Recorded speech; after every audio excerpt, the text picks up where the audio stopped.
గౌరవ శాసనసభ్యులు ఈరోజు చాలా రోజుల తర్వాత మళ్ళీ తెలుగుదేశం పార్టీ జెండాను ఎగరేసినటువంటి బ్రహ్మానందరెడ్డి గారు గౌరవనీయులు అందరితో సఖ్యతగా ఉండి ఈ ప్రాంత అభివృద్ధి ధ్యేయంగా పనిచేస్తున్నటువంటి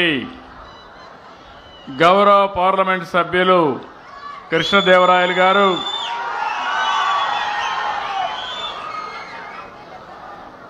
సహచర మంత్రివర్గ సభ్యులు గొట్టిపాటి రవి గారు, నారాయణ గారు, స్వచ్ఛాంధ్ర కార్పొరేషన్ చైర్మన్ పట్టాభిరామ్ గారు, సెక్రటరీ సురేష్ గారు, అదే సమయంలో జిల్లా కలెక్టర్ గారు, మార్గదర్శి అయినటువంటి వైకుంఠం వెంకటరమణ గారు, మార్గదర్శి అయినటువంటి యాగంటి వెంకటేశ్వర గారు, వేదిక పైనున్న బంగారు కుటుంబ సభ్యులందరూ చాలామంది వచ్చారు. ఈరోజు నేను మాచర్లకు వచ్చినప్పుడు అఖండ స్వాగతం పలికిన సోదరి సోదరమణులందరికీ స్వాగతం, సుస్వాగతం. మీ ఉత్సాహం చూస్తే ఎప్పుడూ ఉత్సాహంగా ఉంటారు, కానీ ఈరోజు మాచర్లకు స్వతంత్రం వచ్చింది. అందరూ కూడా మీ ముఖాల్లో ఆనందం కనపడుస్తూ ఉంది. ఈ ఆనందం శాశ్వతంగా ఉండాలని కోరుకుంటున్నాను. నిలబెట్టే బాధ్యత మాచర్ల ప్రజానీకం ఉంది, అవునా కాదా అని మిమ్మల్ని అడుగుతున్నా.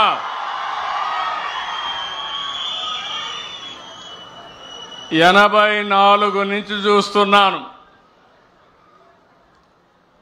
ఆ రోజు ఎక్కడో రాజీవ్ గాంధీని హత్య చేస్తే మాచర్లలో ఉండే రౌడీలు, ముఠా నాయకులు ఇక్కడ ప్రజల ఆస్తుల్ని విధ్వంసం చేశారు, అవునా కాదా అని మిమ్మల్ని అడుగుతున్నా.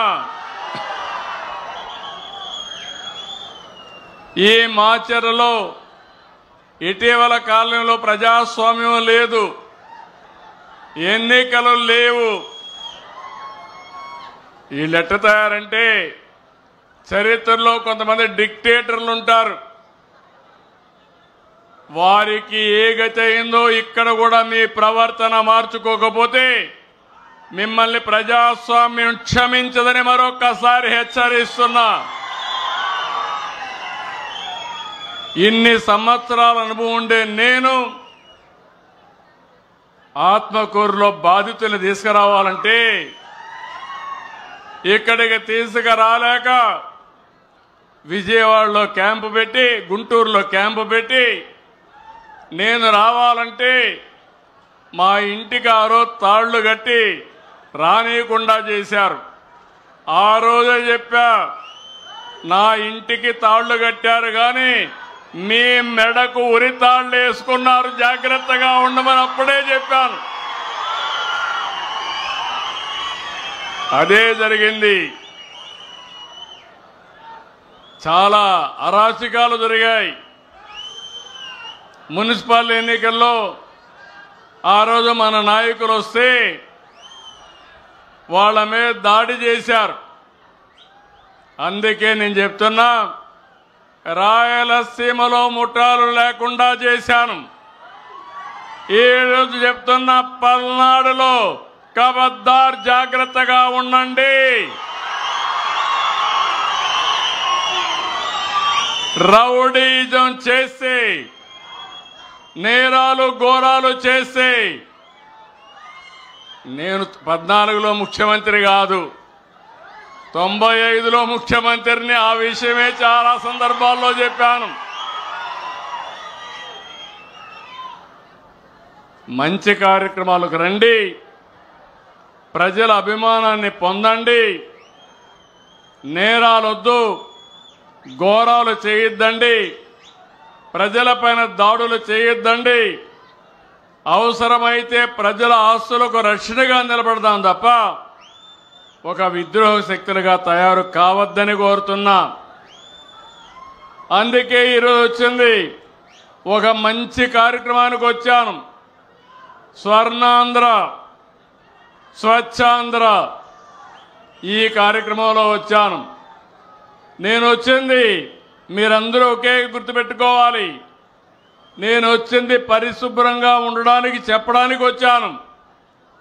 అంటే చెత్త తీస్తేనే సరిపోదు, ఈడ మనసుల్లో మొత్తం చెత్త ఉండే వ్యక్తులను కూడా పూర్తిగా కడిగేసే తప్ప, ప్రక్షాళన చేసే తప్ప ఈ మాచర్ల బాగుపడదని మరొక్కసారి మీ అందరికీ విజ్ఞప్తి చేస్తున్నా.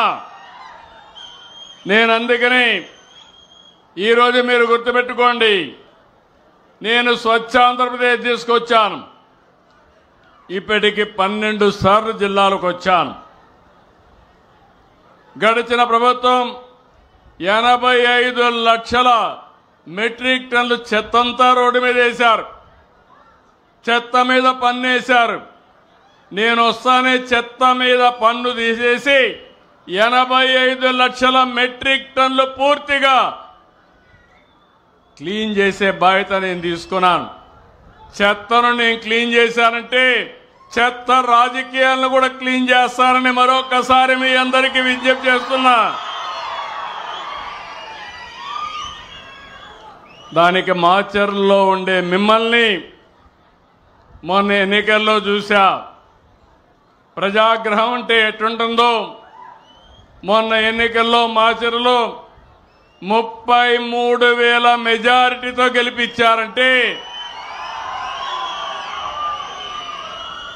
అది మీ స్ఫూర్తి. అందుకే నేను ఈరోజు ఇంకా నాకు ఈ మాచర్లు అనగానే గుర్తొస్తాయి చంద్రయ్య. ఆ రోజు చంద్రయ్యను చూస్తే రోడ్డు మీద పండబెట్టి కత్తి తీసుకొని నువ్వు ఆనాటి నాయకుడికి జేబి కొడితే నిన్నేమి చేయమంటే నా ప్రాణం పోయినా పర్వాలేదని జై తెలుగుదేశం, జై చంద్రబాబు అని ప్రాణాలు వదిలాడు. ఒక వెనుకబడిన వర్గాల బిడ్డ. అదే సమయంలో జాలయ్య ఇక్కడ రక్షణ లేకుండా ఎక్కడికో పోయి తలదాచుకుంటే అతి కిరాతకంగా అతన్ని చంపేసే పరిస్థితికి వచ్చారు. అదే మాదిరిగా ఇప్పుడు మన మధ్య లేడు నంబూరి శేషగిరిరావు కూడా వీరోచితంగా పోరాడారు. అలాంటి ప్రజాస్వామ్య వీరులకి మరొకసారి మనస్ఫూర్తిగా వాళ్ళ సేవలు కానీ అవన్నీ తలుచుకొని శ్రద్ధాంజలి ఘటిస్తున్నానని చెప్పి కూడా నేను మీకు తెలియజేస్తున్నా. అందుకనే ఈ ప్రభుత్వం ఎవరైతే చంద్రయ్య అబ్బాయికి ఉద్యోగం ఇవ్వాలంటే మళ్ళీ క్యాబినెట్ మీటింగ్ తీసుకుపోయి నిన్ననే క్లియర్ చేశామంటే అది ఈ అవసరమైతే అసెంబ్లీలో చట్టం కూడా తీసుకురావాలి. ఈ అసెంబ్లీలో చట్టం కూడా తీసుకొచ్చి వాళ్ళ అబ్బాయికి ఉద్యోగం ఇప్పిస్తున్నామంటే ఎవరికి అన్యాయం జరిగినా ఈ ప్రభుత్వం ఉపేక్షించదు, న్యాయం చేసే వరకు అండగా ఉంటామని మరొక్కసారి మీ అందరికీ హామీ ఇస్తున్నా. 5 సంవత్సరాల్లో చాలామంది నాలాంటి నాయకుడే మాచర్లకు రావాలంటే రాలేకపోయానంటే ఇంకా చిన్న చితక పరిస్థితి ఏంటని అడుగుతున్నా. ఇప్పుడు నేను అడుగుతున్నా, ఈరోజు స్వేచ్ఛగా మాచర్లకు ఎవరైనా రావచ్చునా లేదా అని మిమ్మల్ని అడుగుతున్నాను. అది అప్పటి పరిపాలన ఇప్పటి పరిపాలనకు వ్యత్యాసం అని చెప్పి కూడా మీకు తెలియజేస్తున్నా.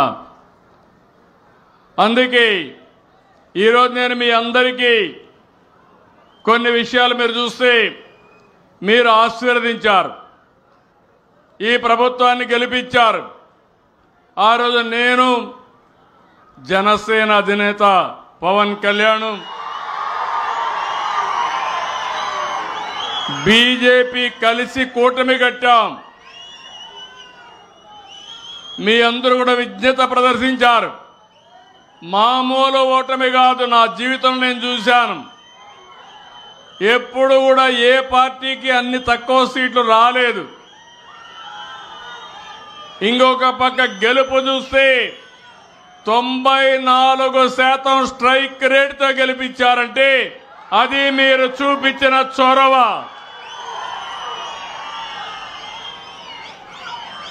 నేను ఆ రోజు చెప్పాను, అభివృద్ధి చేస్తాను, ఆదాయాన్ని పెంచుతాను, అదే సమయంలో సంక్షేమ కార్యక్రమాలు కూడా చేస్తానని చెప్పాను. సూపర్ 6 ఇచ్చాం. తమ్ముళ్ళు ఈరోజు మా ఆడబిడ్డలు ఉన్నారు, చెప్పాలి ఏమమ్మా ఆనందంగా ఉన్నారా లేదా అని మా ఆడబిడ్డలు అడుగుతున్నా. తల్లికి వందనం. అంత మునుపు కూడా చెప్పారు, ఎంతమంది పిల్లలుంటే అంతమందికి ఇస్తామని ఒక్కరికే చెప్పి మోసం చేసి ఈరోజు తల్లికి వందనం, ఎంతమంది పిల్లలుంటే అంతమంది పిల్లలకి తల్లికి వందనం ఇచ్చినటువంటి కూటమి ఇది.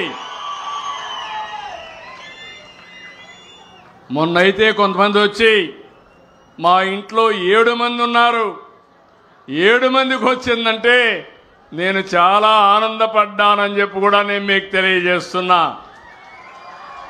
ఎందుకంటే జనాభా కూడా తగ్గిపోతా ఉంది, పిల్లల భారం అనుకుంటున్నారు.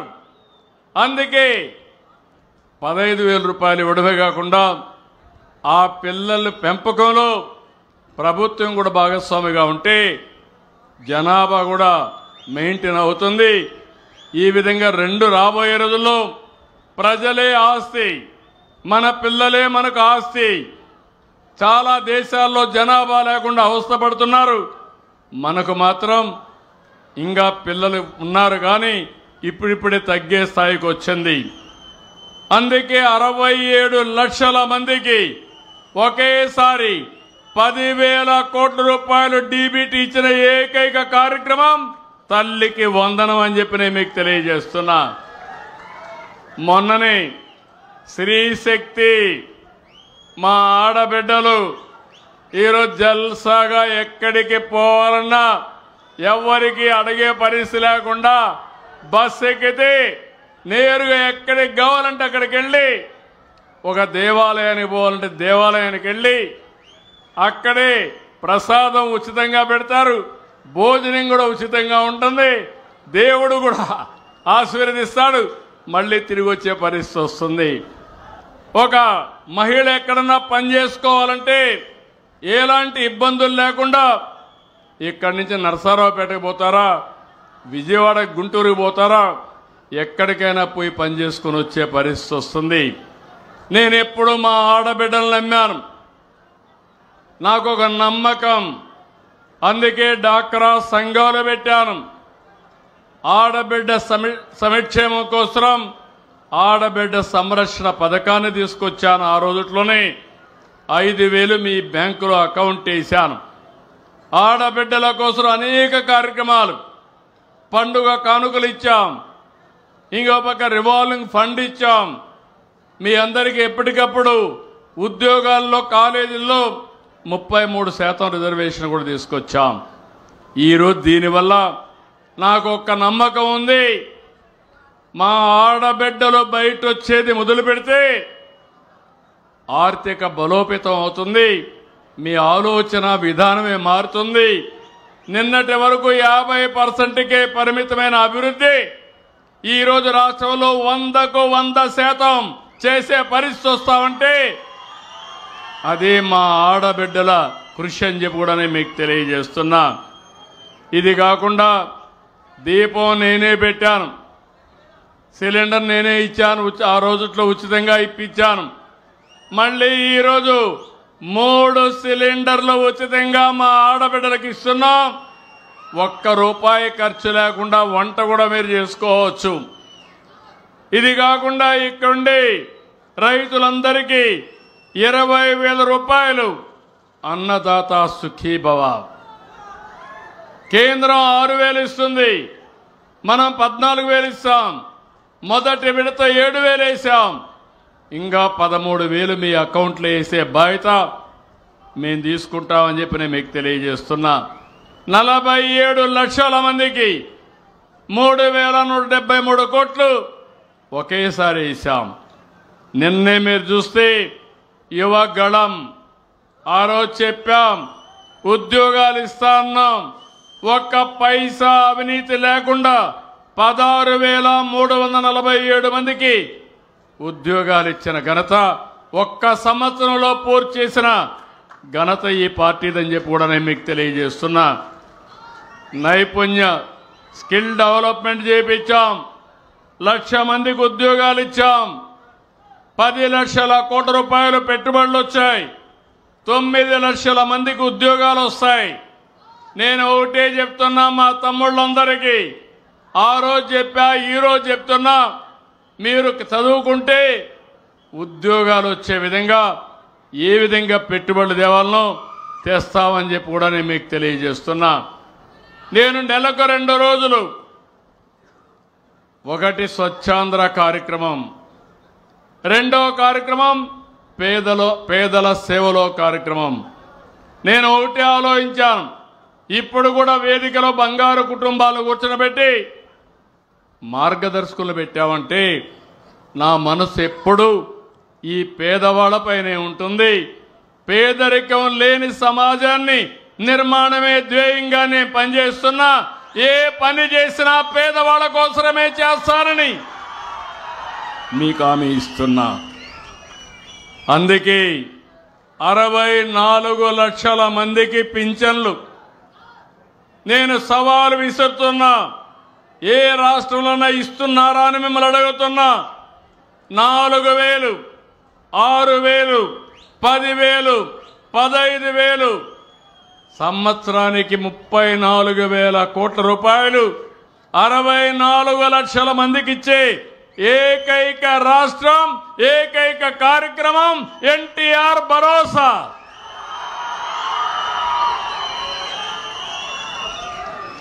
ఇంకా చాలా సంక్షేమ కార్యక్రమాలు ఇచ్చాం. రేపు మళ్ళీ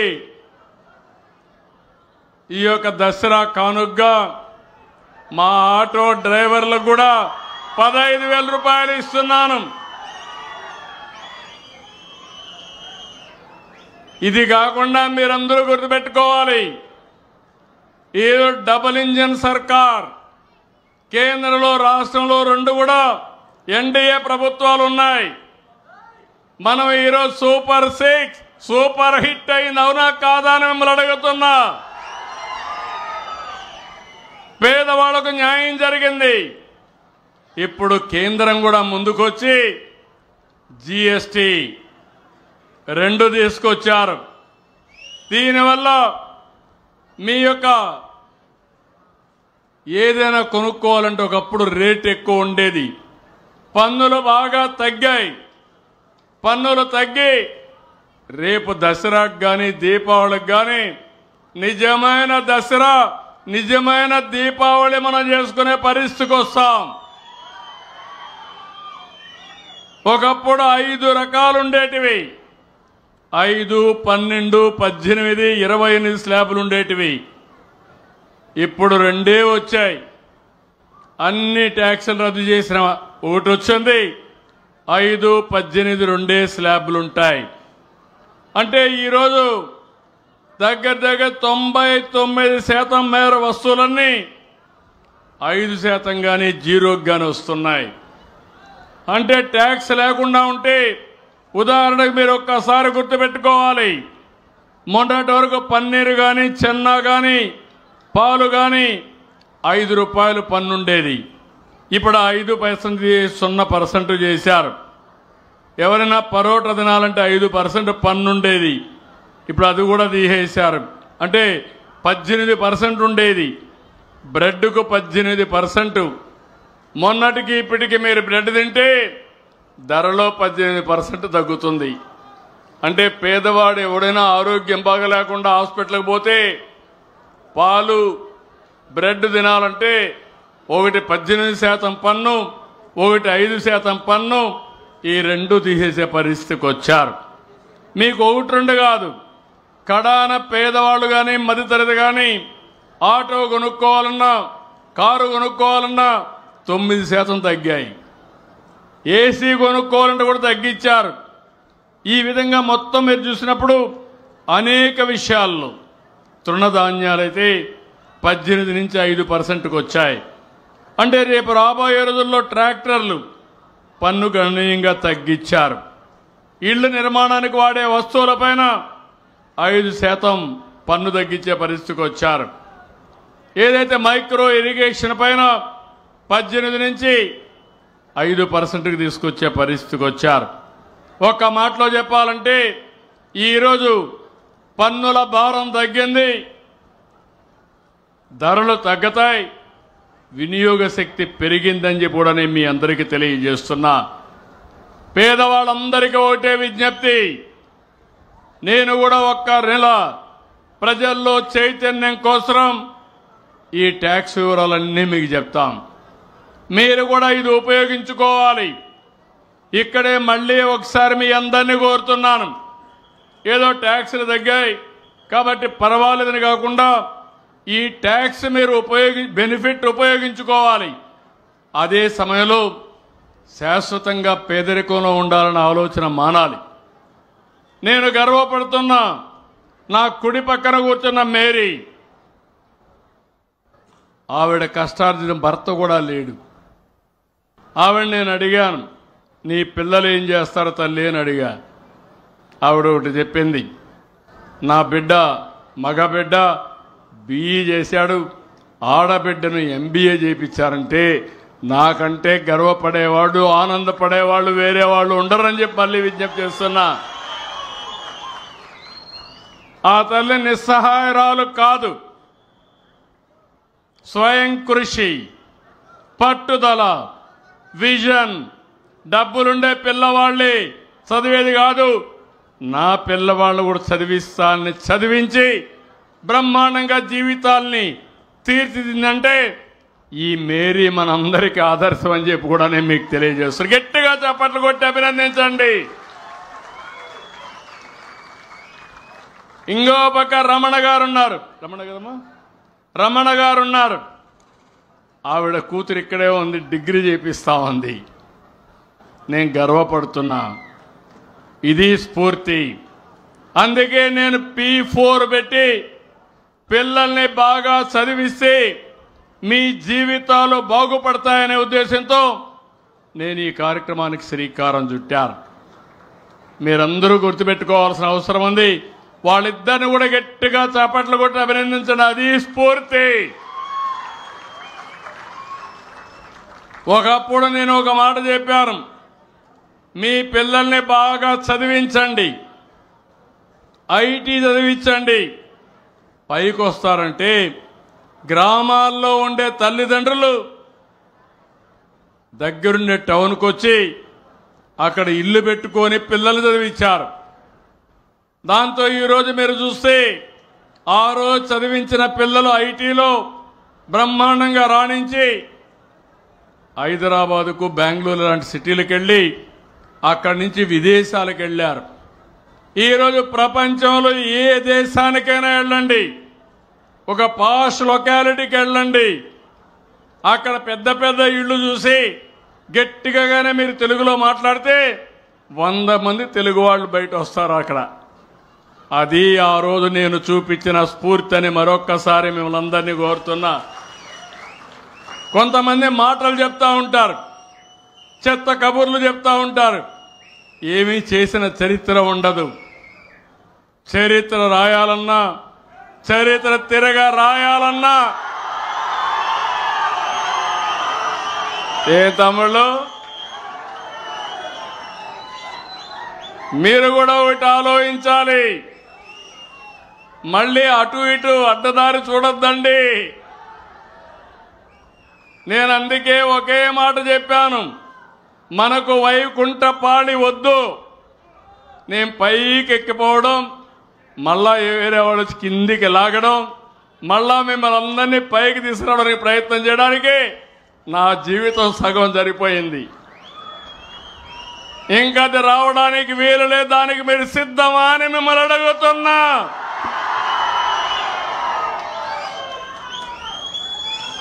నా లక్ష్యం ఒకటే, అందరికీ ఆదాయం పెరగాలి. ఆదాయం పెరుగుతుంది, ఆ మాట కూడా చెప్తున్నా. ఒకప్పుడు మీరు బస్తాలు మోసేవాళ్ళు, మడకలు దున్నేవాళ్ళు, దుక్కి చేసేవాళ్ళు, చాలా కష్టపడేవాళ్ళం. ఇప్పుడు శారీరక కష్టం కాదు కావాల్సింది, మేధో శక్తితో పనిచేయాలి. మీ అందరి దగ్గర సెల్ ఫోన్లు ఉన్నాయా లేవా? ఒకప్పుడు ఒక సర్టిఫికెట్ కావాలంటే ఆఫీస్ చుట్టూ ఊరు తిరిగేవాళ్ళు. పిల్లలు చదువుకోవాలంటే క్యాస్ట్ సర్టిఫికెట్ ఇవ్వాలి, ఇన్కమ్ సర్టిఫికెట్ ఇవ్వాలి, నేటివిటీ ఇవ్వాలి. దీనికోసం ఎంఆర్ఓ సరిపోతే తిప్పిందే తిప్పుడు. ఇప్పుడు ఎవ్వరి దయాదర్శనాల అవసరం లేదు. WhatsApp governance. ఏ పని కావాలన్నా ఫోన్ తీసుకొని మీరు కొడితే ఆ పని అయ్యి మళ్ళా మీకు చెప్పే బాధ్యత నాదని మరొక్కసారి మీ అందరికీ హామీ ఇస్తున్నా. ఎవరైనా పని చేయకపోతే ఏ ద్వారా స్టడీ చేసి నేరుగా పని చేయని వ్యక్తుల దగ్గరికే వస్తానని మరొక్కసారి మీ అందరికీ హామీ ఇస్తున్నా. మీరు సమాచారం నాకు ఇవ్వండి, నేను అందరినీ గౌరవిస్తా. పనికాడ మాత్రం రాజీ లేదు. పేదల్ని వేధించద్దండి ఎవరు కానీ, రాజకీయ నాయకుడు కానీ లేకపోతే ఆ అధికారులు కానీ. పేదలకు స్వేచ్ఛనిచ్చే బాధ్యత, అవినీతి రహిత పాలన ఇచ్చే బాధ్యత నేను తీసుకుంటానని చెప్పి నేను మీ అందరికీ హామీ ఇస్తున్నా. అందుకే 730 సేవలు ఈరోజు వాట్సాప్లో ఇస్తున్నాం. ఎంతమంది వాడుకున్నారు? చేలు పైకెత్తండి. చాలామంది వాడుతున్నారు, ఇంకా చాలామంది వాడుకోవాలి. క్యాంపెయిన్ కూడా చేస్తున్న గ్రామాల్లో, టౌన్లో సెక్రటరియట్ని పంపించి తెలియకపోతే నేర్పించి, ఒకవేళ తెలిసిన ఉంటే మీరు 10 మందికి సహాయం చేసేట్టుగా ఈ కార్యక్రమానికి కూడా శ్రీకారం చుట్టాం. ఇంకొక విషయం కూడా మనం ఒక్కసారి గుర్తుపెట్టుకోవాల్సిన అవసరం ఉంది. ఈరోజు రాష్ట్రంలో మున్సిపల్ అడ్మినిస్ట్రేషన్ కానీ మన డిప్యూటీ సీఎం పవన్ కళ్యాణ్ గారు కానీ ఇద్దరు కలిసి పరిశుభ్రమైన నగరాలు, పరిశుభ్రమైన గ్రామాల కోసం పనిచేస్తున్నారు. అందుకే మీరు ఒక్కసారి చూస్తే, నేను ముఖ్యమంత్రి అయినప్పుడు 83 లక్షల లెగసీ వేస్ట్ ఉండేది. కుప్పలు కుప్పలుగా అడవులు తయారు చేసే పరిస్థితికి వచ్చారు. అది చూస్తే నాకు చాలా బాధ కలిగింది. దానివల్ల చాలా ప్రమాదం కూడా.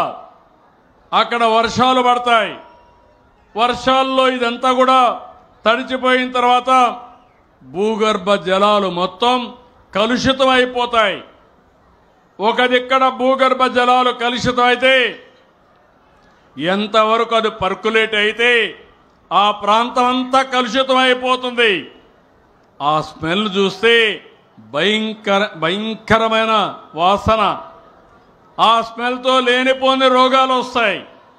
అలాంటివి చేసిపోయారు ఈరోజు. అందుకే నేను ఆ రోజు నారాయణ గారికి ఒక మాట చెప్పాను, మున్సిపాలిటీకి ఒక మాట చెప్పాను. అక్టోబర్ 2 గాంధీ జయంతి నాటికి 100% లెగసీ వేస్ట్ తీయాలని చెప్పాను. మొత్తం తీసిన ఘనత ఈరోజు నారాయణ గారికి, ఆ డిపార్ట్మెంట్కి దక్కిందని చెప్పి నేను మీకు తెలియజేస్తున్నా.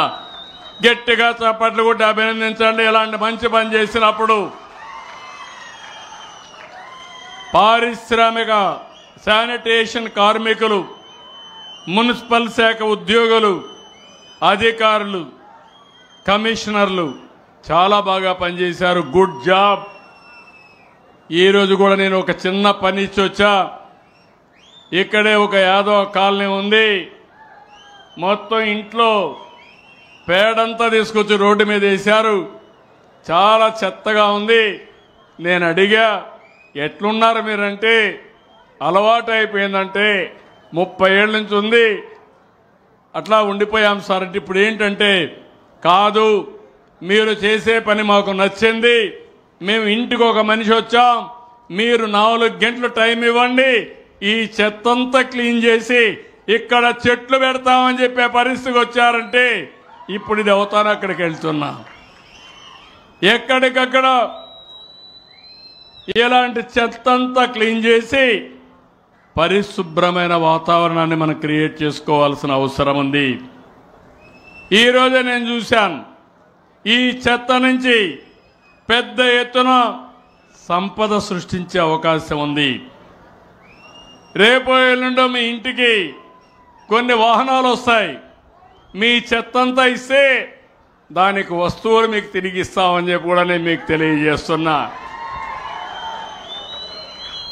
కాబట్టి మీరు ఏది పారేయకుండా చిన్న చిన్నవన్నీ ఉంటే అది ఎలక్ట్రానిక్ వేస్ట్ కానీ ప్లాస్టిక్ డబ్బాలు కానీ అన్నీ అక్కడ పెట్టండి. ఒకప్పుడు నేను చిన్నప్పుడు చూసేవాడిని, పాత వస్తువుల కోసం కొంతమంది వచ్చేవాళ్ళు. అవునా కాదా అని మిమ్మల్ని అడుగుతున్నా. ఇప్పుడు గవర్నమెంటే ముందుకు వచ్చి మీ పాత వస్తువులు తీసుకొని మీకేం కావాలనో అవన్నీ ఇచ్చే ఏర్పాట్లు చేస్తున్నామని చెప్పి కూడా నేను మీకు తెలియజేస్తున్నా. ఒక్క నెలలో 100 వాహనాలు పెడుతున్నాం. ఆ తర్వాత ఎన్ని వాహనాలు కావాలో అన్ని పెట్టి మీరు వాడిన వస్తువుల్ని, పనికిరాని వస్తువులు తీసుకొని మీరు వాడకానికి పనికొచ్చే వస్తువులు మీకు అందజేసే బాధ్యత నాదని మరొక్కసారి మీ అందరికీ హామీ ఇస్తున్నా. ఇలాంటి వినూత్నమైన కార్యక్రమాలతో ముందుకు పోతున్నాం. చెత్త నుంచి కరెంటు తీస్తున్నాం. అదే మరి చెత్త నుంచి కాంపోస్ట్ తీస్తున్నాం. అదే మరి కొన్ని వస్తువులు రీసైక్లింగ్ పంపిస్తున్నాం. దీనివల్ల సర్క్యులర్ ఎకానమీ బాగుపడుతుంది. విశాఖ, గుంటూరులో వేస్ట్ ఎనర్జీ ప్లాంట్స్ ఉన్నాయి. తొందరలోనే రాజమండ్రి, నెల్లూరు, కడప, కర్నూలులో కొత్త ప్లాంట్స్ వస్తాయి. అదే సమయంలో ప్లాస్టిక్ ఫ్రీ ఏపీగా తయారు చేస్తాం. అక్టోబర్ 2కి మున్సిపాలిటీలు, జూన్ 26కి రాష్ట్రాన్ని మొత్తం ప్లాస్టిక్ ఫ్రీ రాష్ట్రంగా చేస్తామని చెప్పి కూడా నేను మీకు తెలియజేస్తున్నా. ఈ నెలలో నేను ఒకటే మిమ్మల్ని అందరినీ కోరుతున్నాను. మనమందరం మనుషులం, మనకందరికీ ఆక్సిజన్ అవసరం, మంచి గాలి అవసరం. కానీ రాను రాను మనందరం కూడా మెకానికల్ అయిపోయాం, బిజీ అయిపోయాం. ఏం చేస్తామో తెలియదు కానీ బిజీ మాత్రం బిజీ. దానివల్ల టైం అంతా వేస్ట్ అవుతా ఉంది. గంటల తరబడి మీ సెల్ ఫోన్ చూస్తారు కానీ ఒక చెట్టు పెట్టడానికి మాత్రం ప్రయత్నం చేయరు. ఈ సెల్ ఫోన్ చూస్తే ఒకసారికి పర్వాలేదు కానీ అదే పనిగా చూస్తే మీ మైండ్ ఖరాబ్ అయిపోయి మనం పిచ్చి పట్టే పరిస్థితికి వస్తాం.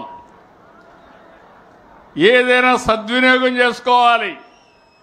ఇప్పుడు రాను రాను నాకు పెద్ద సమస్య రాబోయే రోజుల్లో, అన్ని సమస్యలు ఒక ఎత్తు అయితే మీ ఆరోగ్యానికి హాస్పిటల్ పోతే మందులు ఇవ్వగలుగుతారు.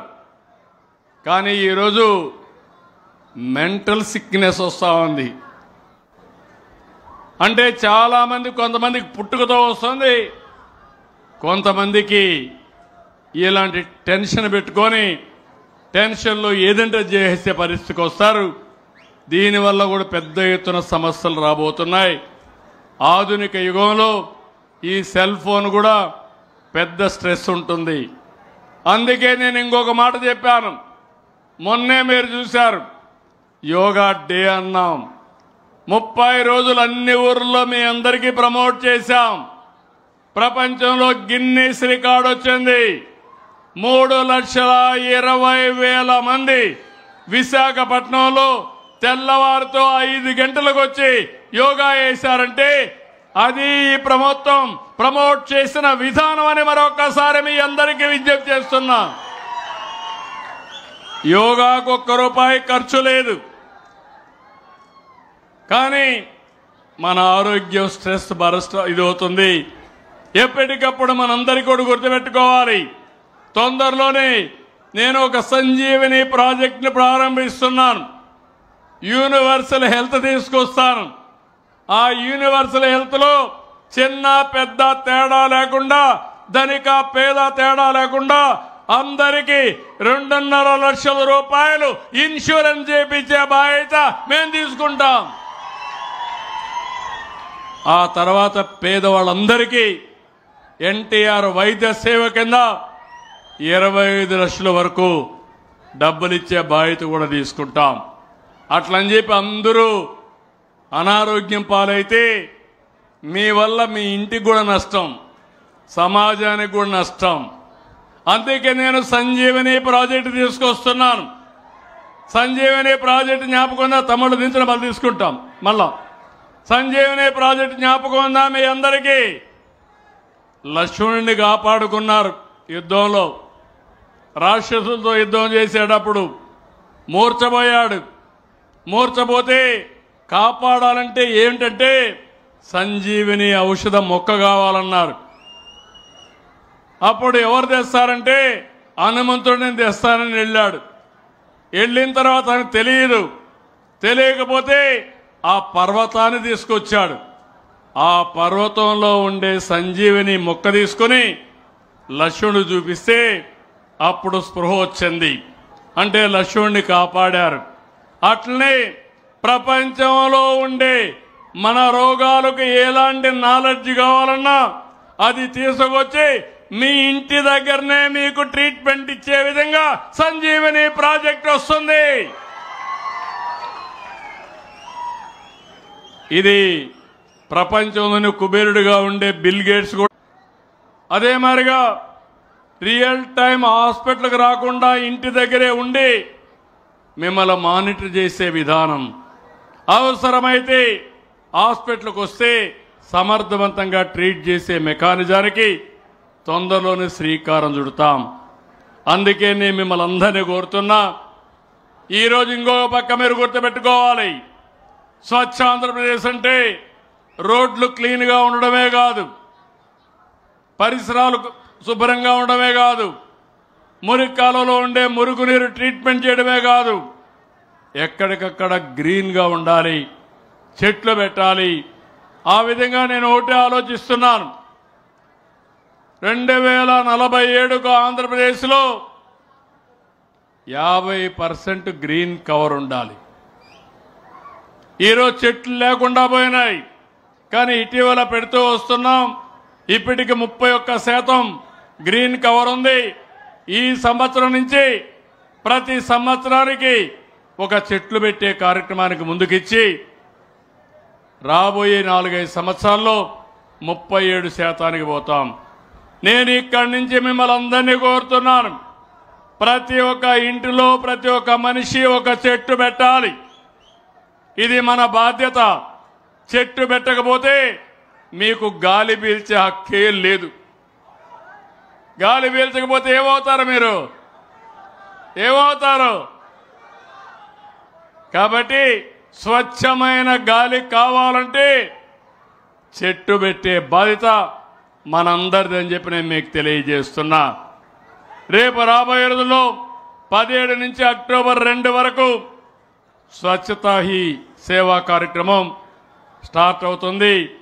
క్లీన్నెస్ మీద పెద్ద ఎత్తున ఒక ఉద్యమం చేస్తున్నాం. దీనిపైన మీరు చూస్తే మిత్ర సురక్షిత శిబిరాలు ఇవన్నీ కూడా పెట్టి పారిశుద్ధ కార్మికులకైతే 1 కోటి వరకు ఇన్సూరెన్స్ కూడా క్రియేట్ చేసే పరిస్థితికి వచ్చాం. అందుకే అక్టోబర్ 2న సఫాయి మిత్రులు, శానిటేషన్ వర్కర్లు, అదే మరి టాప్ యూఎల్బీస్ అన్నీ కలిసి స్వచ్ఛంద వాలంటీర్లు, జిల్లా కలెక్టర్లు అందరినీ సత్కరించాలి. రాష్ట్రంలో కూడా మీరు ఒకసారి చూస్తే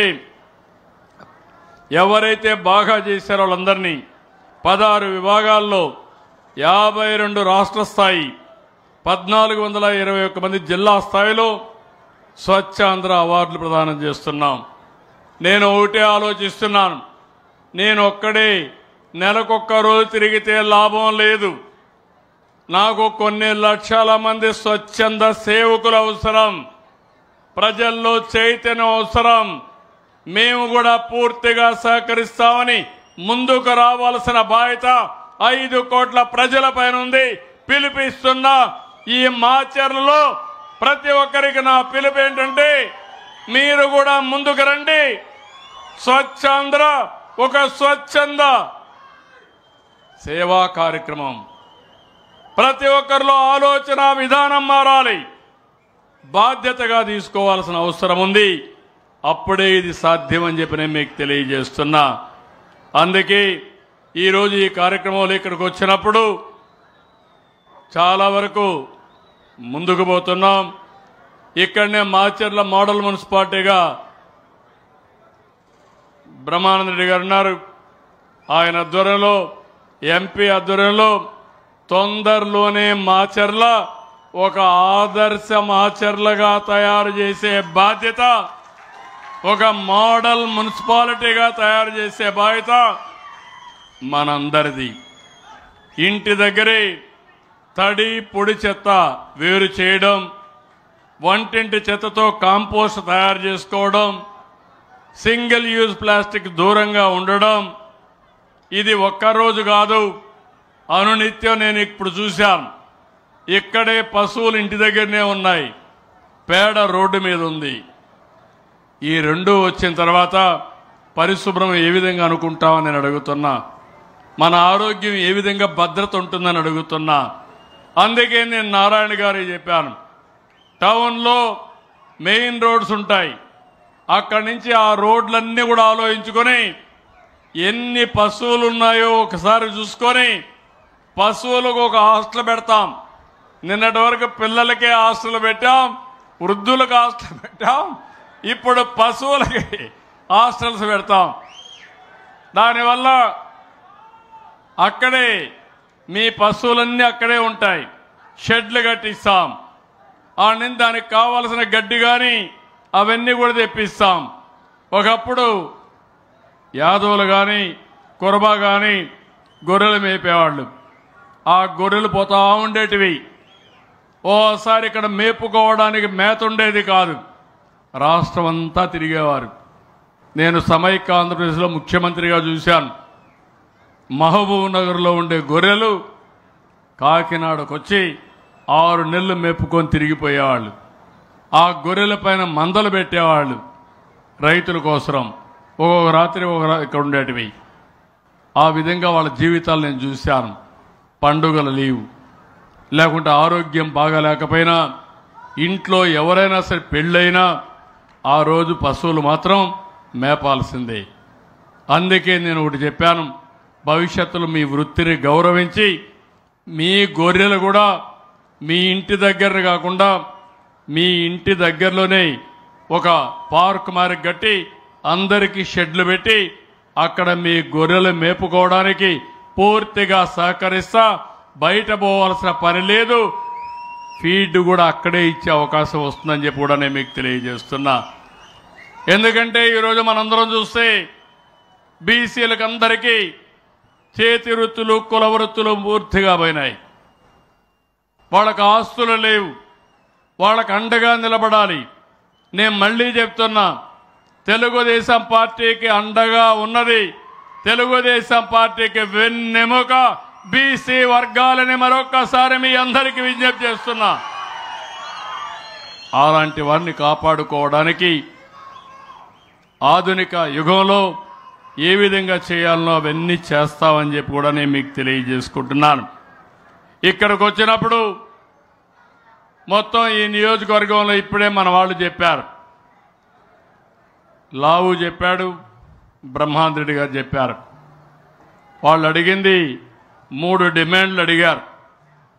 ఈ 3 డిమాండ్లు కూడా మీరు ఒక్కసారి చూస్తే నాకు పల్నాడు పైన ఎనలేని అభిమానం.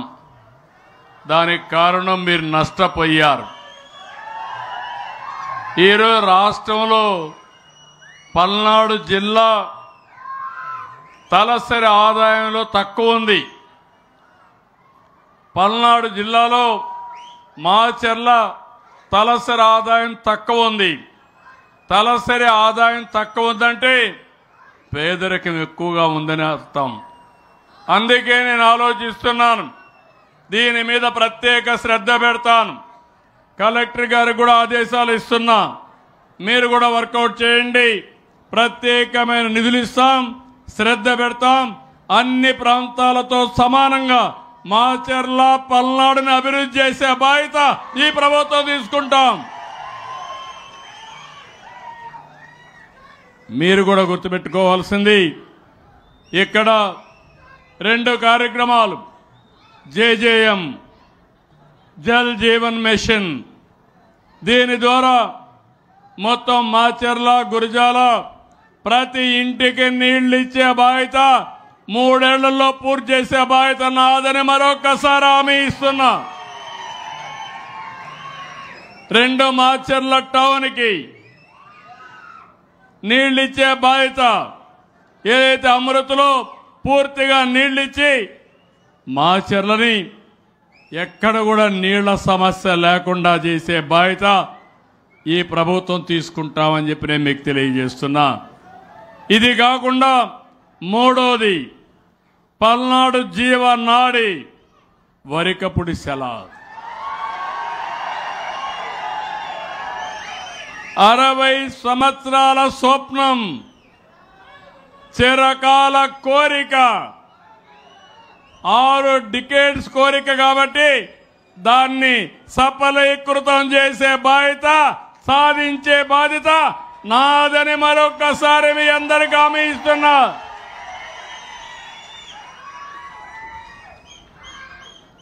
దీంట్లో కూడా మీరు చూస్తే 1,25,000 ఎకరాలకు నీరు అందుతుంది. 1,00,000 మందికి త్రాగునీరిచ్చే అవకాశం ఉంటుంది. మొదటి దశ 1.54 టీఎంసీలు, రెండవ దశ 6.32 టీఎంసీలు నీళ్లు కావాలి.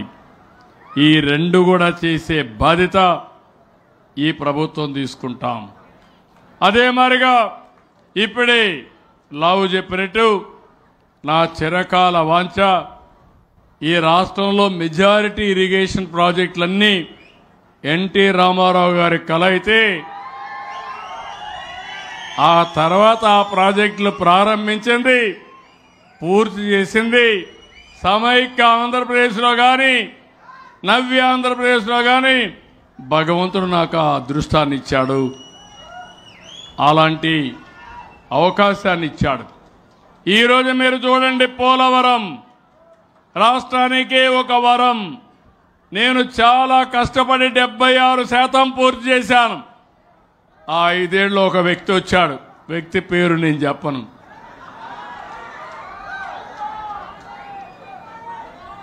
ప్రజావేదికతో విధ్వంసంతో ప్రారంభించి రాష్ట్రానికి వరమైనటువంటి పోలవరాన్ని కూడా విధ్వంసం చేసే పరిస్థితికి వచ్చాడు. డయాఫామ్ వాళ్ళు కొట్టుకోబోయే పరిస్థితి వచ్చింది. నేనుంటే 2020కి నీళ్లు ఇచ్చేవాళ్ళం. ఇప్పుడు మళ్ళీ నేను వచ్చిన తర్వాత 400 కోట్లు పెట్టి గోదావరి పాలైపోతే ఇప్పుడు 1000 కోట్లు పెట్టి మళ్ళా దాన్ని పూర్తి చేసి 2027కి జాతికి అంకితం చేసే బాధ్యత ఈ ప్రభుత్వం తీసుకున్నాం. కేంద్రం కూడా పూర్తిగా సహకరించింది. అదైన తర్వాత ఆలోచిస్తున్నాను, ఏ రాష్ట్రానికి లేనటువంటి అవకాశం మనకు ఒకటి ఉంది. వంశధార శ్రీకాకుళం మధ్యలో చిన్న చిన్న నదులు వాగులన్నీ ఉంటాయి. గోదావరి జిల్లాలు, కృష్ణ ఇక్కడ పారుతూ, మీ దగ్గర కూడా నాగార్జున సాగర్ ఉంది, కానీ మాచర్లకు మాత్రం నీళ్లు లేవు. పక్కనే నాగార్జున సాగర్. ఇక్కడి నుంచి రాయలసీమకు పోతే పెన్నా నది ఎండిపోయే పరిస్థితికి వచ్చింది. మళ్ళీ అన్ని నదుల్ని జీవనదులుగా చేసే బాధ్యత మన రాష్ట్రంలో ప్రతి ఒక్క ఎకరాకు నీళ్లు ఇచ్చే బాధ్యత, అన్ని నదుల్ని అనుసంధానం చేసే బాధ్యత ఈ ప్రభుత్వం తీసుకుంటాం. ఇప్పటికే గోదావరి కృష్ణా కలిపాం. తొందరలో గోదావరి వంశధార కలుపుతాం. అక్కడి నుంచి నేరుగా కృష్ణా నుంచి మళ్ళీ నీళ్లు తీసుకొచ్చి కృష్ణదేవరాయలు గారు చెప్పినట్టు నాగార్జున సాగర్ కుడి కాలువకు కూడా నీళ్లు పడేస్తాం. ఇప్పటి వరకు కృష్ణా డెల్టాకే ఇచ్చాం. కుడి కాలువకు నీళ్లు ఇస్తే ఇంకా చివరి భూములకు కూడా సమస్య లేదు. ఈ సంవత్సరం ప్రస్తుతానికి 94% మేజర్ మీడియం ఇరిగేషన్ ప్రాజెక్టులో జల కళ కనపడుస్తా ఉందంటే అది ఈ ప్రభుత్వానికి ఉండే దూరదృష్టి అని చెప్పి నేను మీ అందరికీ విజ్ఞప్తి చేస్తున్నా. కాబట్టి ఈ 3 పనులు కూడా చేస్తాం. ఈ 3 పనుల వల్ల ఈ ప్రాంతంలో ఎలాంటి ఇబ్బంది లేకుండా ఒక పక్క వరికపుడి సెల, ఇంకో పక్క నీళ్లు నాగార్జున సాగర్కు వచ్చే విధంగా, ఇంకో పక్క ఏదైతే జేజేఎంలో ఇంటింటికి కొళాయి ఇచ్చే బాధ్యత, అమృతలో పట్టణం నీళ్లు ఇచ్చే బాధ్యత, కొళాయిలు పెట్టే బాధ్యత, ఇంటింటికి ఇచ్చే బాధ్యత తీసుకుంటాం. అదే మరి ఇంకోటి అడిగారు, ఏవైతే మిరప బోర్డు కావాలన్నారు. నేను తప్పకుండా ప్రయత్నం చేస్తాను. కానీ అది వచ్చే వరకు ఇంట్లో కూర్చుంటామని మీరు మాత్రం యూరియా వేసి మిరప పండిస్తే కొనేవాళ్ళు లేరు. ఒకప్పుడు టెస్టింగ్ ఉండేది కాదు. ఏదో మనం పంపిస్తే కొన్ని సందర్భాల్లో పొగాకులో కూడా ఏ విధంగా మోసాలు జరిగాయో మనం చూసాం గత చరిత్ర. ఇప్పుడంతా టెక్నాలజీ వచ్చేసింది. అందరూ కూడా టెస్ట్ చేస్తున్నారు. టెస్ట్ చేసి పెస్టిసైడ్స్ ఎక్కువ ఉంటే, ఫెర్టిలైజర్స్ ఎక్కువ ఉంటే రిజెక్ట్ చేసి పంపించేస్తున్నారు. మీరు పండించిన పంట గంగపాలయ్యే పరిస్థితి వస్తుంది. నేను నిన్న మొన్న చూశాను, యూరియా వేయాలంటున్నారు. దేనికోసం అడుగుతున్నా, నేను ఒకటే ఆలోచిస్తున్నా, రైతులందరికీ విజ్ఞప్తి చేస్తున్నా, యూరియా ఊరికే వస్తుందని ఎక్కువ వేస్తే దానివల్ల అనర్థాలు ఇంకా ఎక్కువ ఉంటాయి. ఈరోజు పంజాబ్ ఉంది, ప్రతిరోజు ఒకప్పుడు దేశానికి అన్నం పెట్టారు. ఈరోజు వాళ్ళు పండించిన పంటలు తిని ఎవ్రీ డే 2 ట్రైన్లు ఢిల్లీకి వెళ్తున్నాయి.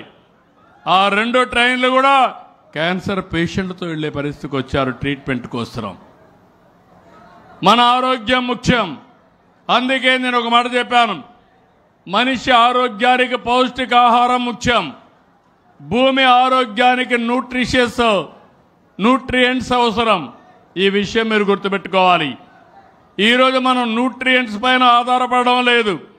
మనిషికి ఎట్లయితే స్టీరాయిడ్స్ ఇస్తామో భూమికి కూడా స్టీరాయిడ్స్ ఇస్తున్నాం. ఆ స్టీరాయిడ్సే యూరియా, ఆ స్టీరాయిడ్సే కెమికల్ ఫెర్టిలైజర్స్.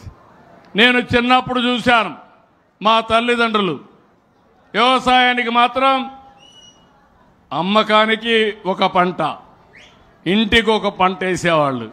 ఇంటికేసే పంటకు మాత్రం ఎరువులు వేసేవాళ్ళు కాదు.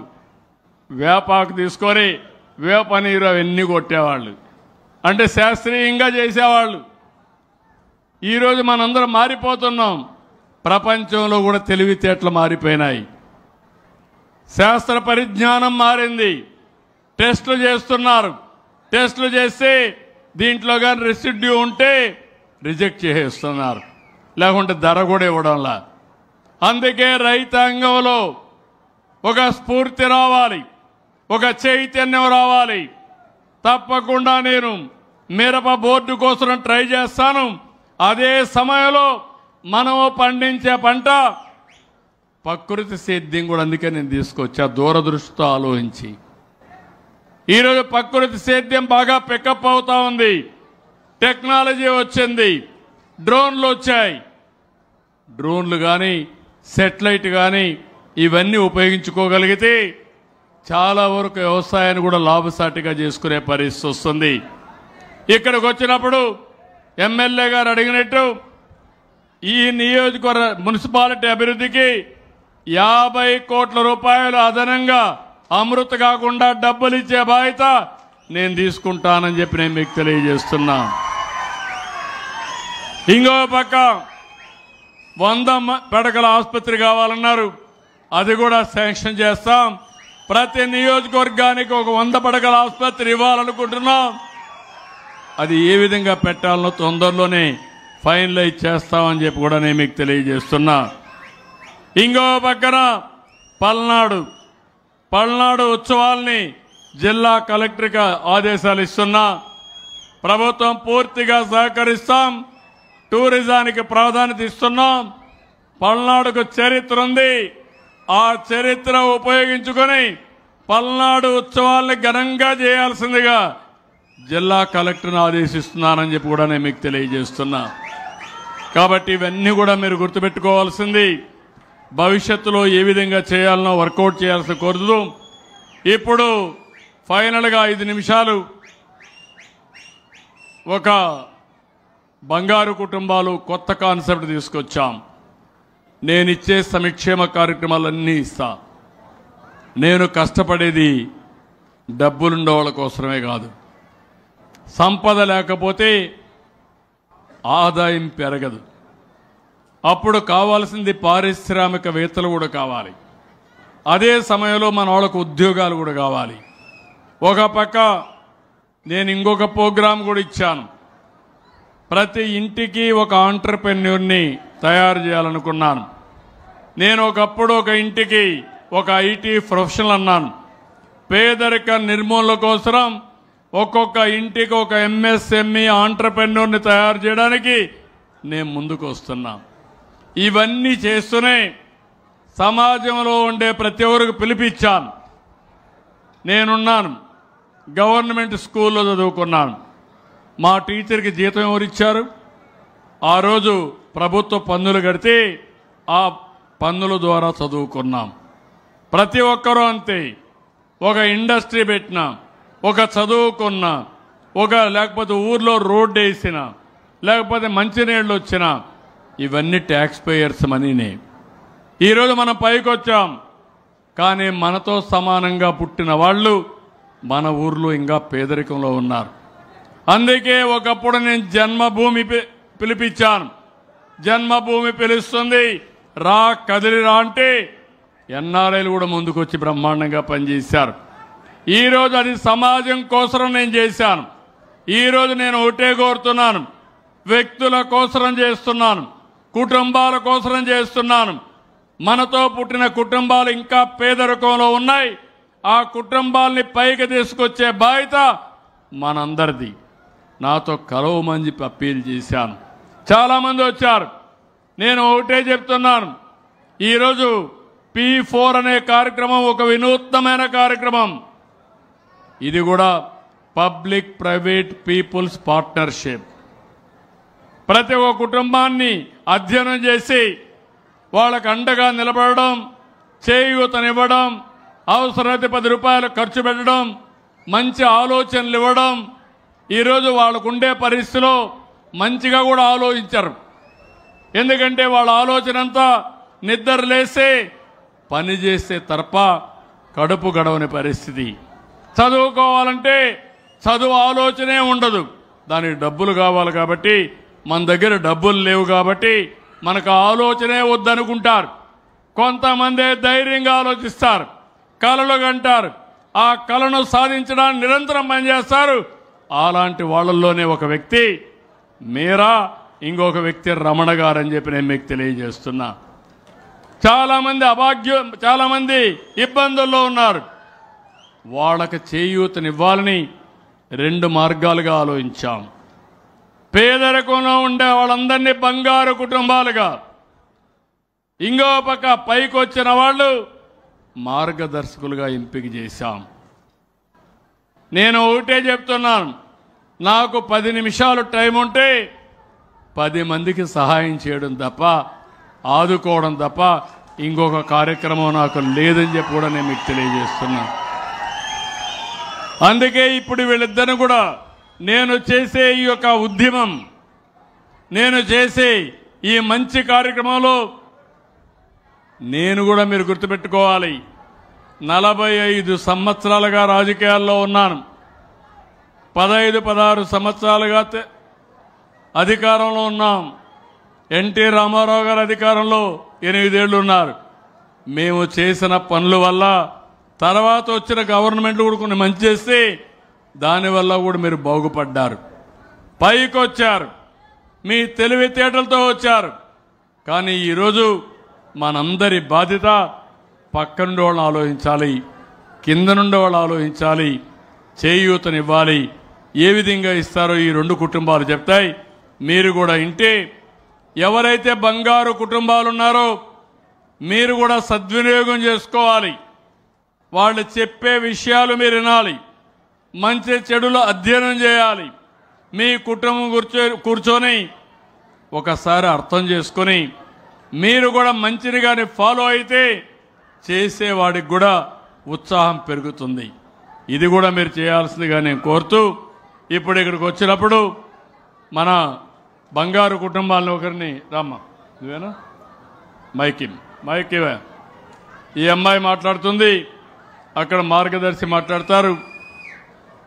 చెప్పమ్మా, దగ్గర పెట్టుకో, మైక్ దగ్గర పెట్టుకో, మాట్లాడు.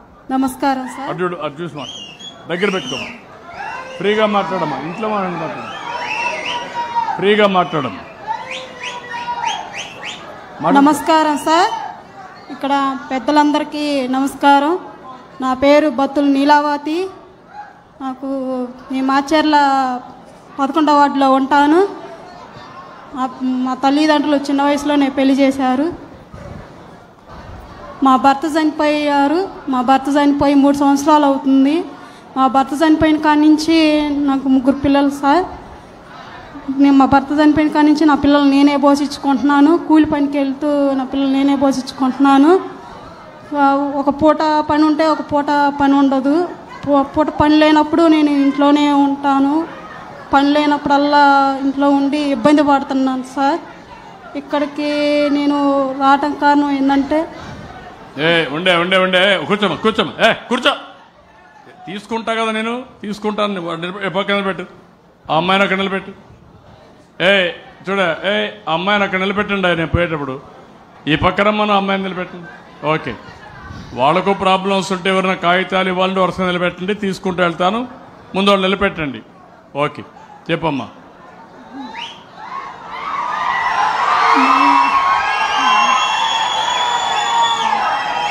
రెండు పనులు కావాలి, వాళ్ళ అవసరాలు కూడా తీరాలి, మనం అనుకున్న లార్జర్ పర్పస్ కూడా నెరవేరాలి. చెప్పమ్మా. ఓ పూట పని ఉంటే ఓ పూట పని ఉండలేదు సార్. పనులు లేక ఇబ్బంది పడతా ఉన్నాను. పిల్లల్ని చదివించుకుంటున్నాను సార్. ఏం చదువుతారమ్మా పిల్లలు?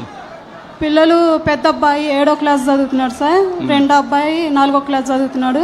3వ అబ్బాయి 2వ క్లాస్ చదువుతున్నాడు. ముగ్గురికి తల్లికి వందనం వచ్చిందమ్మా? వచ్చింది సార్. మీ ఇంట్లో పెద్దవాళ్ళు ఎవరన్నా, ముసలి వాళ్ళు ఎవరన్నా ఉన్నారమ్మా? ఎవరు లేరు సార్. ఎవరు లేరు సార్. మీ తల్లి గారి తల్లిదండ్రి ఉన్నారు సార్. వాళ్ళు ఉన్నారు సార్. వాళ్ళు ఏం చేస్తారమ్మా? మా నాన్న నాపరాయి పనికి వెళ్తాడు. మా అమ్మ పొలం పనికి వెళ్ళొద్దు సార్. మేము కూడా పొలం పనికి వెళ్ళి. మీ అత్త మామలు ఎవరు లేరా? మా అత్త మామ ఉన్నారు. మా అత్త మామ ఇడిపోయి ఎవరు బతుకులు వాళ్ళే బతుకుతున్నారు సార్. వాళ్ళు వేరేగా ఉన్నారు, నువ్వు ఒకటే ఉన్నావు. ఇప్పుడు ఈ అమ్మాయి చూశారు, పేద కుటుంబం, తల్లి తండ్రి కూడా పేదవాళ్ళు, కూలికి వెళ్తారు. అత్త మామ కూడా సహకరించడం లేదు. 3 పిల్లలు, ఒంటరి మహిళ. నీకు వితంతు పింఛన్ వస్తుందమ్మా? రావట్లేదు సార్. ఎందుకు రావడం లేదమ్మా? నాకు ఆధార్ కార్డులు సక్రంగా లేవని రాలేదు సార్. ఆధార్ కార్డులు పెట్టుకునేసరికి టైం అయిపోయిందని పెట్టుకోలేదు సార్. కదమ్మా, ఈ మధ్య మహిళ వితంతు పింఛన్లు ఇచ్చాం కదా. ఈ మధ్య వితంతు పింఛన్లు ఇచ్చాం కదా. ఇవ్వలేదు సార్. భర్త పింఛను భార్యకి ఇస్తా అన్నారు సార్. పాత వాళ్ళకి ఇవ్వలేదా 3 ఏళ్ళు?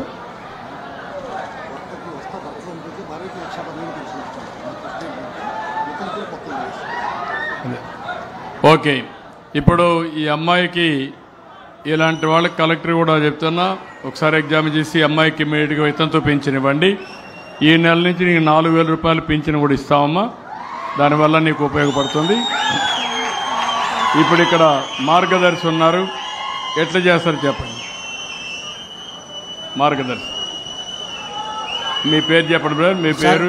Good afternoon sir. గౌరవనీయులు మన రాష్ట్ర ముఖ్యమంత్రి వర్యులు శ్రీ నారా చంద్రబాబు నాయుడు గారికి, అలాగే వేదిక పైన ఉన్న మన ఎంపీ గారు లావు కృష్ణదేవరాయలు గారికి, మన శాసనసభ ఎమ్మెల్యే గారికి, సభకు అందరికీ నమస్కారం తెలియజేస్తున్నాను. మన మాచర్లకే తలమానికమైన మన కేసీపీ సిమెంట్ సంస్థ తరఫున నేను సీనియర్ జనరల్ మేనేజర్గా పనిచేస్తున్నాను. మా సంస్థ చైర్మన్ అండ్ మేనేజింగ్ డైరెక్టర్ గారు ఎన్నో ఇటువంటి ఉపాధి కార్యక్రమాలు ఎన్నో చేపట్టారు.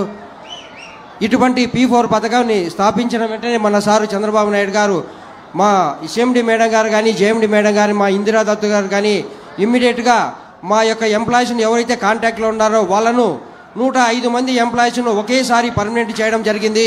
ఇది మా సార్ యొక్క ప్రోత్సాహం వల్ల, మా మేనేజ్మెంట్ ప్రోత్సాహం వల్ల నేను చేయగలిగాను. ఇటువంటి యొక్క ఉన్నతమైన కానీ మాచర్ల ప్రజలకు కానీ, తర్వాత ప్రభుత్వం చేసే ఆదేశాలకు కానీ మేము ఎప్పుడూ ముందుండి చేస్తామని మీకు అందరికీ నేను చేస్తున్నాను. ఈరోజు ఈమె నీలావతి గారు ముందుకు వచ్చారు. ఈమెకు ఒకరోజు పని ఉంటే ఒకరోజు పని ఉండదు. అదే ఈ పనిని రోజు కల్పిస్తే ఈమెకు మంచి భవిష్యత్తు ఉంటుందనే ఉద్దేశంతో ప్రతిరోజు కూడా మేము ఉద్యోగంలో ఒక పని కల్పిస్తూ ప్రతిరోజు మేము ఇస్తాం సార్. ఇచ్చేసి ఆ తర్వాత ఖాళీ టైంలో ఏమైనా ఉంటే కూడా కుట్టు మిషన్ ఇస్తే కుట్టు మిషన్ కొట్టుకుంటే కూడా వారి యొక్క జీవనోపాధి కానీ, వాళ్ళ పిల్లలను చదివించేదానికి కానీ మంచి భవిష్యత్తు ఉంటుందనే ఉద్దేశంతోనే ఇటువంటి కార్యక్రమం చేస్తున్నాం సార్. ఇంకా ఇదే విధంగా P4 కార్యక్రమంలో భాగంగానే ఇంకా కుట్టు మిషన్లు పంపిణీ చేసేదానికి మా మేనేజ్మెంట్ వారు కూడా ఈ యొక్క CSR యాక్టివ్లో ఒక 50 మిషన్లు శాంక్షన్ చేశారు సార్. అదేవిధంగా మేము తప్పకుండా ఏదైతే పేద ప్రజలు ఉన్నారో మేము తప్పకుండా చేసి వారి యొక్క అవసరాలను మేము తీర్చుకుంటూ ఉంటాం. ముగ్గురు పిల్లల్ని చదివించే బాధ్యత మీది.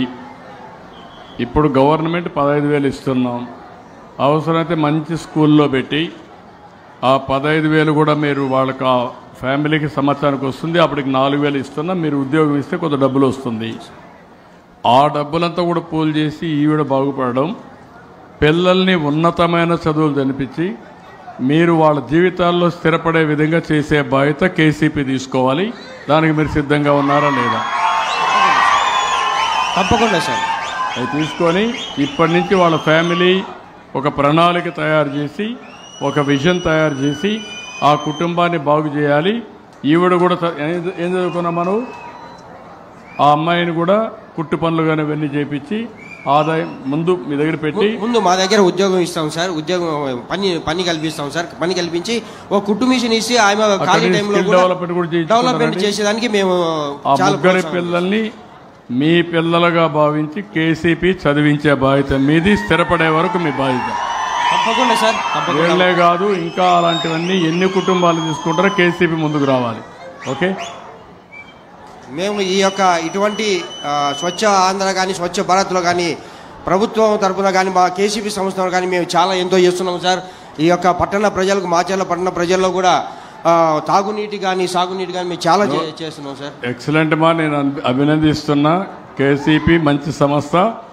కానీ ఇప్పుడు నేను కోరేది, మీరు మేనేజ్మెంట్ మీకు ఎట్లయితే కేసీపీ దత్ గారు పైకి వచ్చారో, ఈరోజు మీకు బంగారు కుటుంబాన్ని అప్పచెప్తున్నా. బంగారు కుటుంబం రేపు రాబోయే రోజుల్లో మార్గదర్శిగా తయారు కావాలి. 10 కుటుంబాలను ఆదుకోవాలి. అదే మీకు అందరికీ ఈరోజు చెప్పాను నేను. అంటే పేదవాడు ఎప్పటికీ పేదవాడుగా ఉండడానికి వీలు లేదు. పేదవాళ్ళకు కూడా తెలివితేటలు ఉన్నాయి. ఆ తెలివితేటలు ఉపయోగించగలిగితే మట్టిలో మాణిక్యాలు మన పిల్లలు. దానికి కావాల్సిన సానబెట్టడమే. ఆ సానబెట్టే బాధ్యత మీకు అప్పచెప్తున్నా. Be clear. ఎన్ని కుటుంబాలు తీసుకుంటారో కలెక్టర్తో మాట్లాడండి. అవి కూడా తీసుకొని ఫోకస్ చేయండి. అలాగే సార్. తప్పకుండా సార్. ఏదైతే మేము స్కిల్ డెవలప్మెంట్లో భాగంగా కానీ నా మాట నువ్వు చేసిన పనులన్నీ అభినందిస్తున్నా.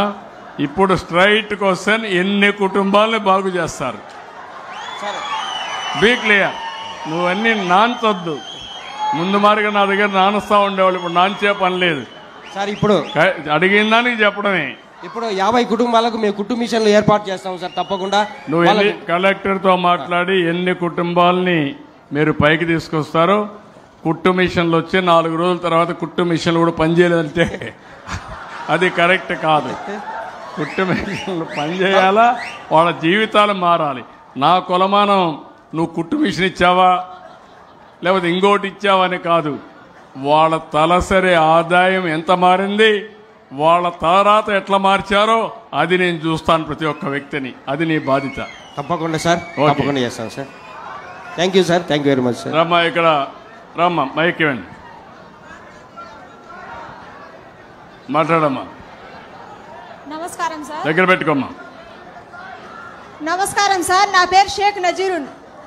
మా అమ్మ నాన్న నన్ను చిన్న వయసులోనే పెళ్లి చేశారు సార్.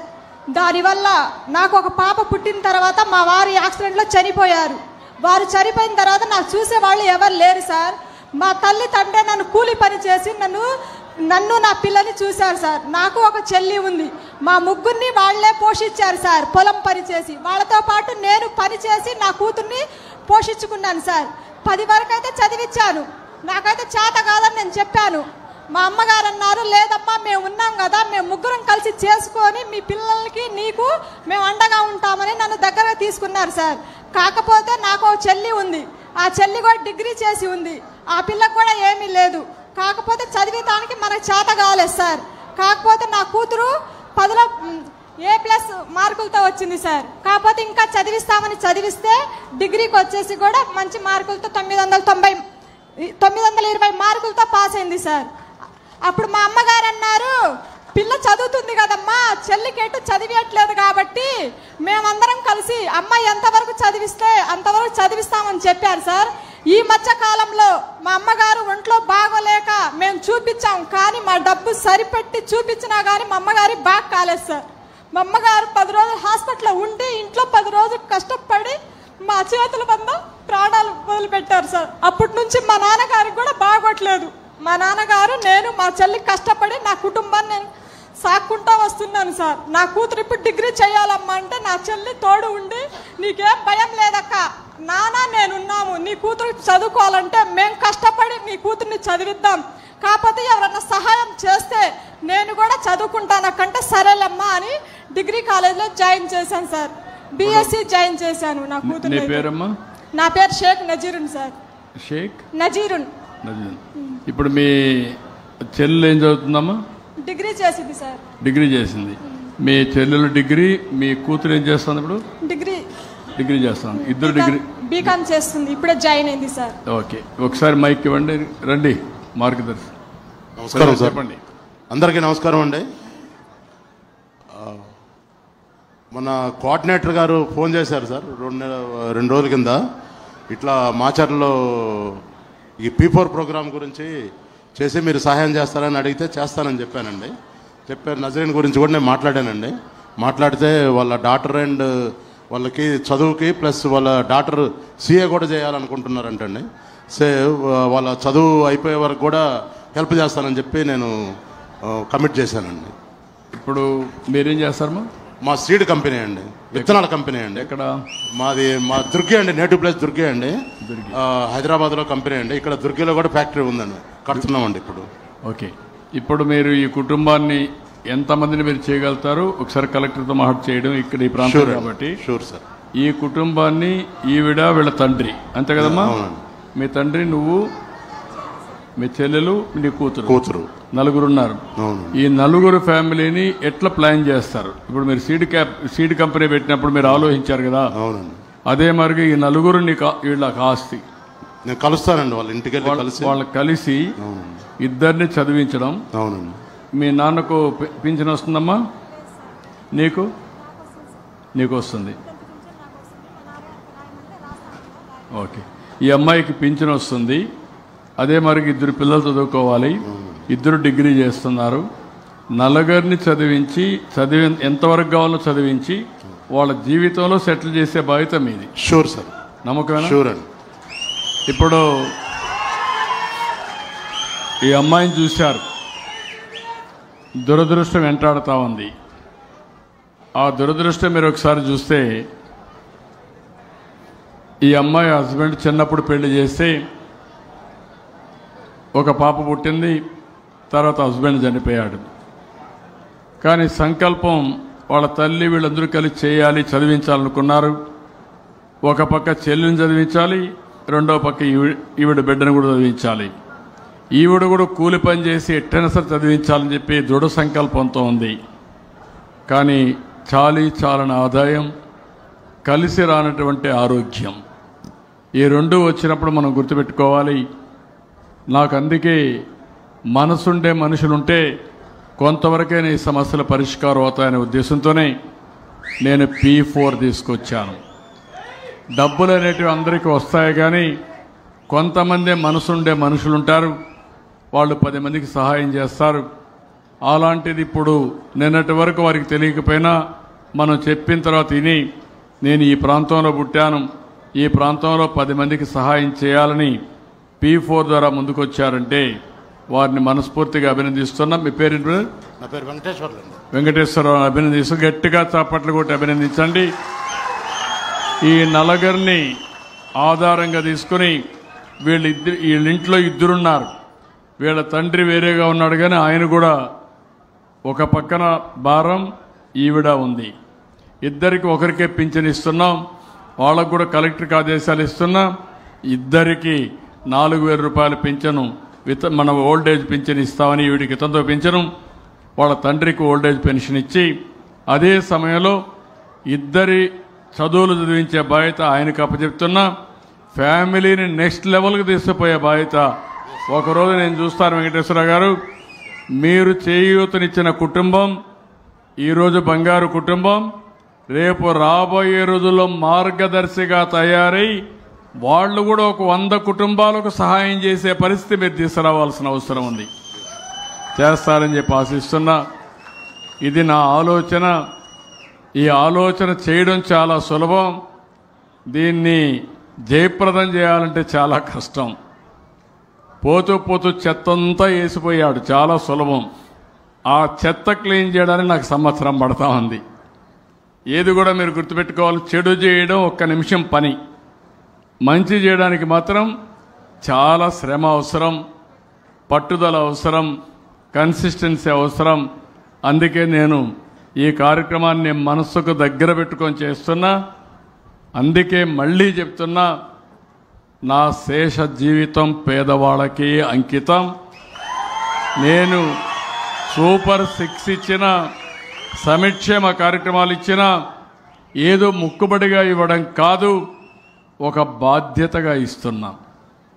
నేను కష్టపడేది ప్రజల కోసం కాబట్టి, అందులో నిరుపేదలు ఎవరైతే ఉన్నారో వాళ్ళని ఆదుకోవాలి కాబట్టి సూపర్ 6 తీసుకొచ్చాం. అనేక సంక్షేమ కార్యక్రమాలు తీసుకొచ్చాం. కేంద్రం కూడా ఆ దిశగా ముందుకు వస్తూ ఉంది. ఈరోజు దీనివల్ల మీరు కొనుగోలు శక్తి మీకు పెరుగుతుంది, కొంతవరకు వెసులుబాటు వస్తుంది మేము ఇచ్చే డబ్బుల వల్ల.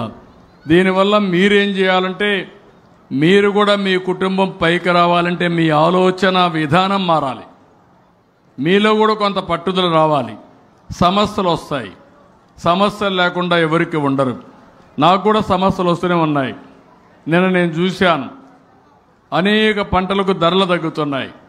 దానికి కారణం మనమే కాకుండా ప్రపంచంలో అనేక దేశాల్లో జరిగే రాజకీయ పరిణామాలు.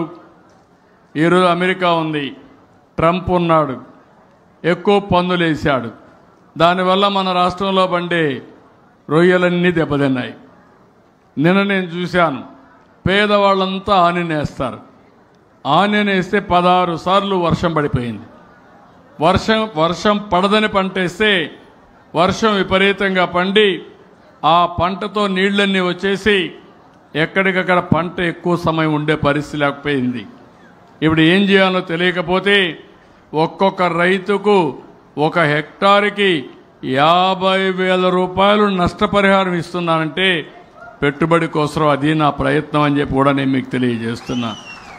ఎప్పుడు ఇవ్వాల, వరదొచ్చి పంట కొట్టుకోకపోతే కూడా 25,000 ఇచ్చేవాళ్ళం.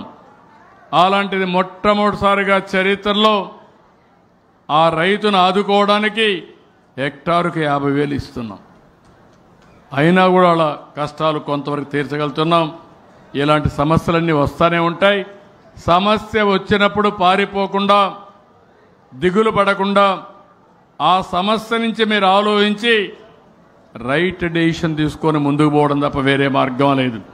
కొంతమంది నేను చూస్తూ ఉంటాను, సమస్య వచ్చింది కాబట్టి భయపడిపోయి అఘాయిత్యం చేసుకుంటారు. కొంతమంది చనిపోతారు, ఆత్మహత్యలు చేసుకుంటారు. ఒక పంట వేస్తాడు, పంట పోతుంది, పంట పోతే అప్పు కట్టాలి, దిక్కుదోచదు, ఇమీడియట్గా ఆ నిమిషంలో ఆత్మహత్య చేసుకునే పరిస్థితికి వస్తారు. చావు పరిష్కార మార్గం కాదు, లేకపోతే అధైర్యపడడం పరిష్కార మార్గం కాదు, కుంగిపోవడం కూడా పరిష్కార మార్గం కాదు.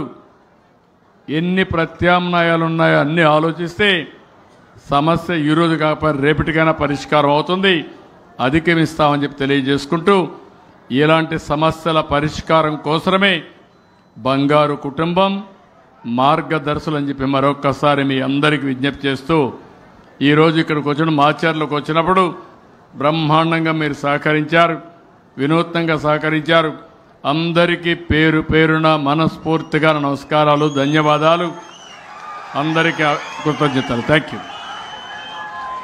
ప్రత్యేక ధన్యవాదాలు సార్. మరి ప్రత్యేక ధన్యవాదాలు సార్. మరి ముఖ్యమంత్రి వర్యులు ఇచ్చినటువంటి పిలుపును అందిపుచ్చుకొని P4లో భాగంగా మార్గదర్శకత్వం వహిస్తున్నటువంటి ఇద్దరు